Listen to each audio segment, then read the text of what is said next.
So hello and welcome back. This is our next lesson related to energy and energy forms, and in particular, we're going to continue in this lesson on energy transformations, how all around us in everyday life, energy is just moving from one form to another form, from one place to another place. Sometimes energy has an easy way of traveling back and forth, close distances, and sometimes it needs to travel a far distance. Sometimes the energy gets delayed hundreds of millions of years before we see it again. And so what I thought was I'd take something that's real common to most of us every day, and that is just sending a message or a phone call on a cell phone, and look at all of the energy transformations that have to take place for that to work. So the first thing we're going to look at is how our cell phones get their energy. When you plug them in and charge a battery, that battery has to be charged up. So let's look at just that aspect of it. Okay, where does the energy come from that charge up the cell phones? So we have to begin, as we almost always do, back in the sun.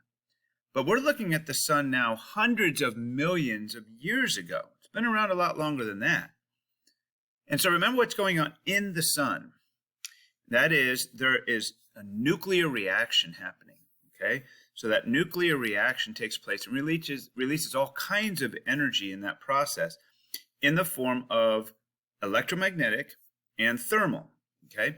Now, you notice I've got these slides all kind of prepared. If you want to just kind of write out a short little description, you don't have to draw the diagrams, certainly, and you can sort of follow the flow, all right? So this is the sun, hundreds of millions of years ago. And it's shining, and every little bit of energy that leaves the sun about 8.5 minutes later makes it to the earth. That's how long it takes electromagnetic and thermal energy from the sun to reach us here on the surface of the earth, about 8.5 minutes or so. So hundreds of millions of years ago, it was shining on plants, and the plants absorbed that, and through a process known as photosynthesis, stored that energy in the cells as chemical energy, okay? So here are these green plants. Now, plants don't live forever. You know, you see it if you're walking through the forest, trees fall, they're dead, they fall. They eventually, after a long, long time, they get buried by other stuff. And with a lot of time, again, I'm talking hundreds of millions of years, and certain temperatures and pressures, that what we call organic matter, that dead, previously living material, with its energy still in its cells, turned into what we now call fossil fuels. That's where we get the name from, fossils. These are made of things that were alive hundreds of millions of years ago. So the three most common ones are coal and oil and natural gas. And that oil can be turned into all kinds of other derivatives of oil, like gasoline and propane and butane for your torches, things like that. But these are the three of the kind of real common ones. All right, so now, here we are in the present day. We dig that stuff out of the ground, different ways of doing that. I don't want to get into all that detail. And we use that as fuel to power lots of things, one of which is our electrical generating plant. So here's a picture of one here, and here's a diagram of one that goes through all the different energy changes that are happening.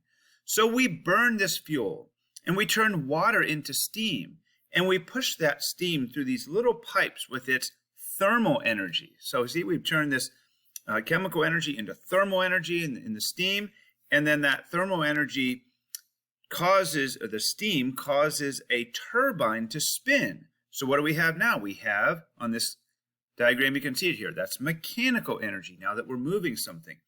And through a process known as electrical induction, turning a magnet near some wires will cause electricity to flow. I don't want to get into the background of all of that, but that turning with a magnet and a wire is what creates then electrical energy.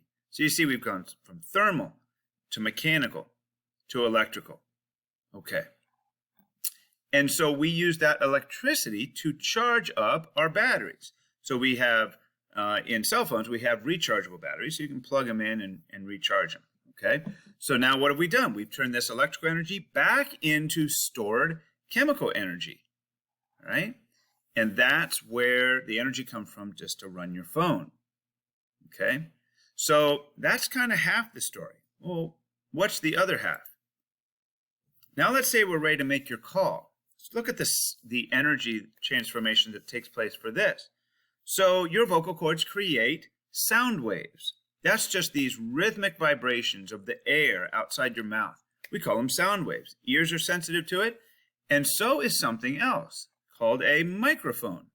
Microphones are sensitive to sound waves. So here's a picture of a sound wave hitting the sensitive part of the microphone is called the diaphragm. It's really, really thin, almost like paper thin, and it will move just the same way that the sound wave was. And what you can't see in a microphone typically is that movement causes a small little magnet to move. It moves near some wires, just like what was happening back on the turbine in the generating plant. And when we move that magnet near the wire, it creates an electrical signal. And that electrical signal kind of looks a little bit like what the sound wave was. So we see sound waves to the motion of the diaphragm, that's mechanical energy, and now finally to electrical energy in this wire.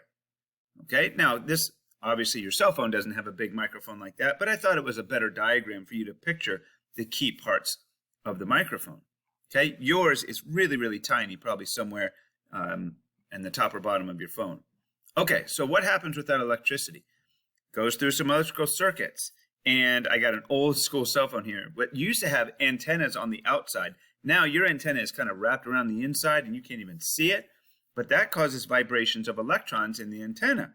Well, if you remember when we talked about electromagnetic energy, it is started by vibrating charges like electrons. So those vibrations in the antenna create radio waves. Or sometimes, just certain types of electromagnetic radiation. It's not always considered radio waves, but we'll just call them radio waves for simplicity. And those radio waves go out of your phone. They find their way to the nearest cell phone tower, and through, this is the technology of all the telecommunications companies, it bounces from tower to tower and can go all the way across the country or maybe just across the street. And then there's a phone on the other end, and its antenna then receives those radio signals, and their electrons in their antenna start vibrating in a certain way. And then almost the reverse process happens.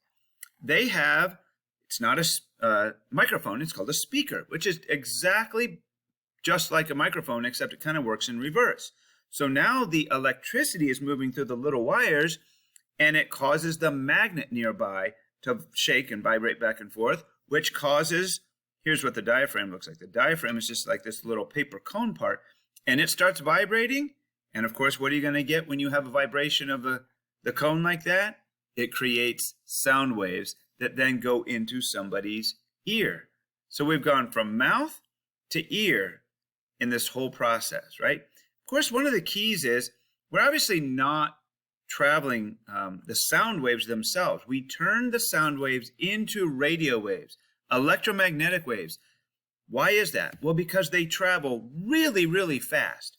300 million meters, that's about that far, every second. So that's why things are almost instantaneous with cell phones. 300 million meters every second. And not only that, they can travel through anything. They can travel through air, they can travel through wires, they can travel through space. So super easy to travel. Way easier than traveling a sound wave, which barely makes it across the room. So it's by turning them into radio waves and then back into sound waves that the magic of that distance can be achieved, okay? So all kinds of energy transformations just in a little cell phone conversation, right? All right, fascinating when you start to look at the world in terms of energy. And again, the energy that's powering your phone, think about that. That was in the sun hundreds of millions of years ago. And it took all this time for that energy to get into this sort of weird form of coal or natural gas that we now are using and exploiting for the energy needs that we have now. Who knows it? We are, of course, matter that's eventually going to die someday, and hundreds of millions of years from now, if the mankind is still around, we may be powering somebody's more high-tech gadget just based on the energy that we have when we pass away. Gives you a sense of the sort of the small little part that you play in this big, big universe of ours, right? Okay, so hopefully that was a kind of a helpful thing for you to see all the different parts of the energy transformations that take place in just something as common as a phone conversation.